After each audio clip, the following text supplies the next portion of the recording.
আসসালামু আলাইকুম প্রিয় শিক্ষার্থীরা, ইংলিশ রাইটিং স্কিল বিডি চ্যানেলে সবাইকে স্বাগত জানাচ্ছি নবম শ্রেণীর ইংরেজি ক্লাসে। আমরা আজকে পড়ব হচ্ছে ইউনিট 5 এর লেসন 3।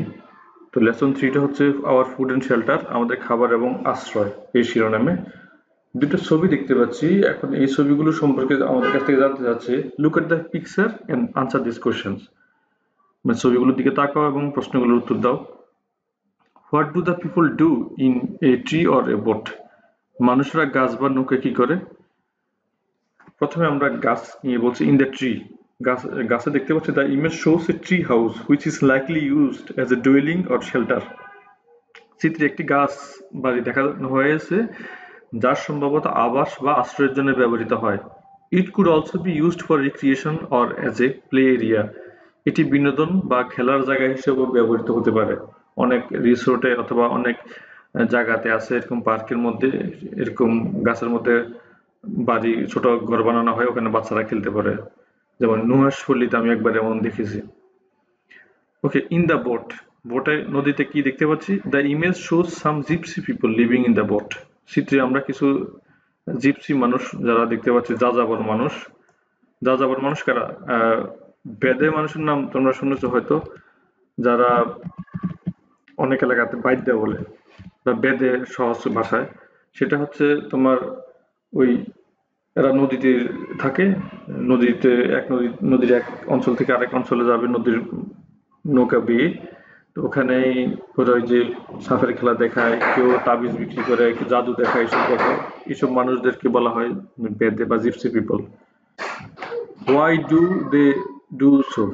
মানে ওই যে মানুষগুলো এখানে গাছে আছে কেন, বা যারা নৌকে আছে তারা কেন আছে? আমরা বলি গাছে যারা আছে, the tree house is likely used as A dwelling or shelter to avoid flooding or other ground level Hazard.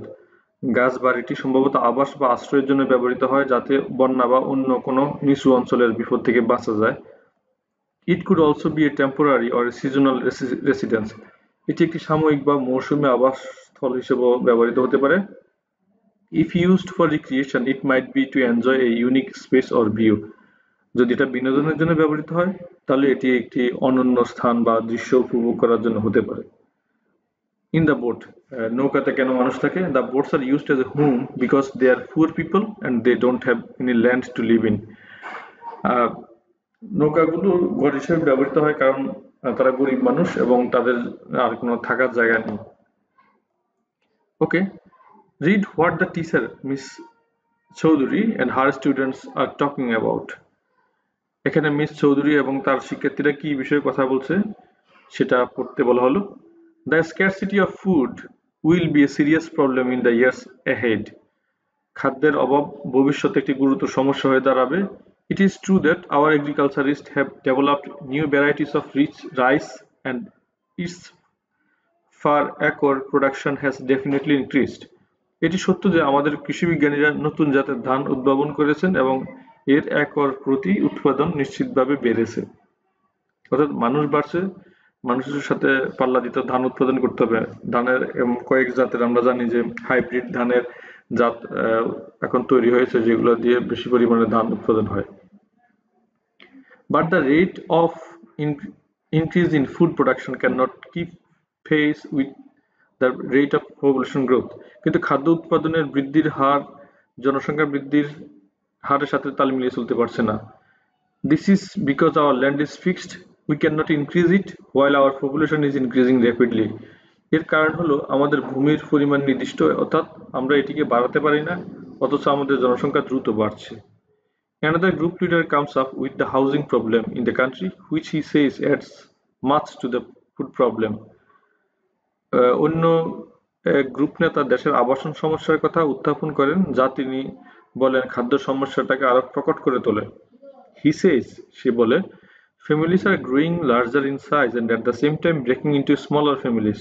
পরিবারগুলো আকার বড় হচ্ছে, একই সঙ্গে সেগুলো ছোট ছোট পরিবারও বিভক্ত হচ্ছে। Each smaller family needs a separate house to live in. প্রত্যেক ছোট পরিবারের বসবাসের জন্য আলাদা একটা বাড়ি প্রয়োজন হয়। Also, the arable fields are being divided by these smaller families among themselves. এছাড়াও ছোট পরিবারগুলো নিজেদের মধ্যে আবাদযোগ্য জমি ভাগ করে নিচ্ছে, অর্থাৎ যেখানে আগে চাষাবাদ করতো এখন বসবাস করার জন্য ওই বাড়িগুলো ওখানে জমিগুলো ভরাট করে বাড়ি তৈরি করা হচ্ছে। Mills and factories are being set up which occupy a considerable portion of our land. কলকারখানা স্থাপন করা হচ্ছে যা আমাদের জমির একটি উল্লেখযোগ্য অংশ দখল নিয়ে যাচ্ছে। So while we need more land to grow more food to feed more mouths, our land is shrinking day by day. তাই আমাদের আরো বেশি মানুষের খাবারের জন্য বেশি জমি প্রয়োজন, অথচ আমাদের জমি দিন দিন কমে যাচ্ছে। No way, another student argues. একেবারেই না, আরেকজন ছাত্র তর্ক করে। Trees are being cut, hills are being cleared, and water bodies are being filled up, all to meet the needs of too many people. গাছ কাটা হচ্ছে, পাহাড় পরিষ্কার করা হচ্ছে এবং জলাশয় ভরাট করা হচ্ছে, সবকিছু অতিরিক্ত মানুষের চাহিদা পূরণের জন্য। Thank you students, Miss Chaudhary says. You are quite right. ধন্যবাদ ছাত্ররা, মিস চৌধুরী বললেন, তোমরা একদম ঠিক বলেছো।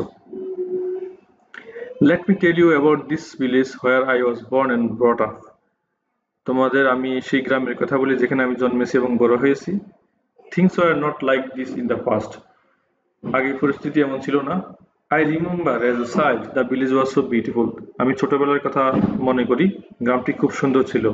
The green paddy fields and yellow mustard fields seemed to be unending. সবুজ ধান ক্ষেত আর হলুদ সরিষার ক্ষেতগুলো যেন শেষই হতো না। They used to wave and dance in the breeze. ওগুলো বাতাসে দুলতো এবং নাচতো।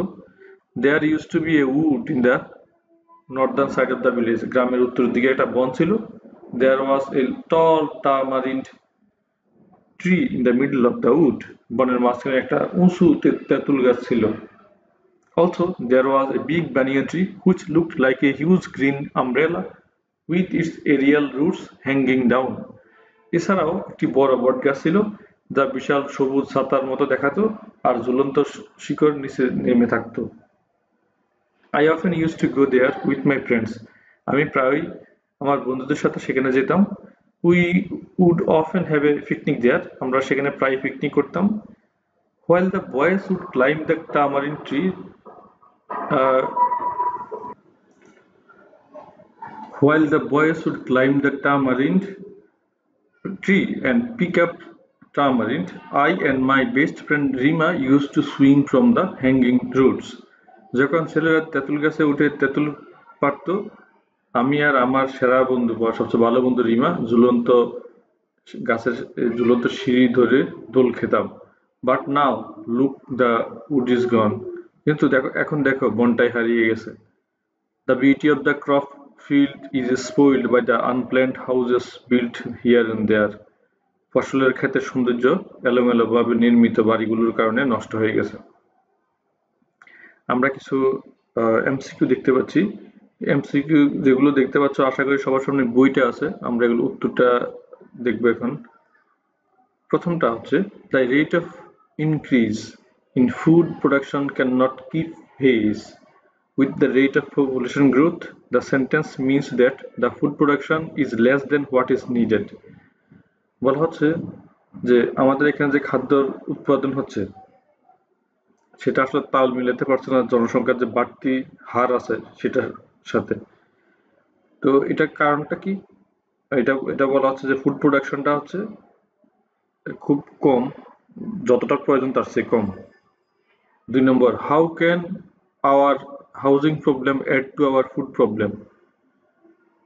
মানে আমাদের যে হাউজিং সমস্যাটা হচ্ছে সেটা কিভাবে আমাদের খাদ্যর সমস্যাটার সাথে যুক্ত হয়েছে, মানে আবাস সমস্যা, বাসস্থান সমস্যার সাথে কেমনে এটা যুক্ত হয়েছে। For making too many houses people are using the crop land.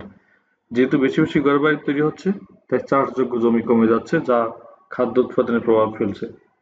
What make our land shrink day by day mention in line number 13। 13 নম্বর লাইনে যেটা উল্লেখ করা হয়েছে কেন আমাদের জমিটা দিন দিন কমে যাচ্ছে, শ্রিঙ্ক বা সংকুচিত হয়ে যাচ্ছে। Houses and factories are being built on it. কারণ নতুন বাড়িঘর এবং কলকারখানা তৈরির জন্য কৃষি জমি এবং উন্মুক্ত জায়গাগুলো দখল হয়ে যাচ্ছে। Many people have to live on trees because they may not find land to make houses. ভবিষ্যতে দেখা গেছে অনেক মানুষকে গাছে থাকতে হবে, কারণ হচ্ছে কোনো মানে নিচে কোনো জায়গা পাচ্ছে না বাড়িঘর বানানোর জন্য, তাহলে তারা কি করবে? People are cutting trees to grow crops or make houses. কারণ মানুষ গাছ কাটছে কেন? এখানে ফসল ফলানোর জন্য, বাড়িঘর করানোর জন্য। প্রিয় শিক্ষার্থীরা, এটা ওই যে উপরে যে তোমরা এমসিকিউ দেখেছো, সেই এমসিকিউ গুলোর উত্তরগুলো এখানে দিলাম। আশা করি সঠিক উত্তরগুলো তোমরা বইতে দাগিয়ে নিয়েছো। আজকের ক্লাসটা এখান পর্যন্তই, এখানে রাখতে চাচ্ছি। খুদা হাফিজ, আসসালামু আলাইকুম।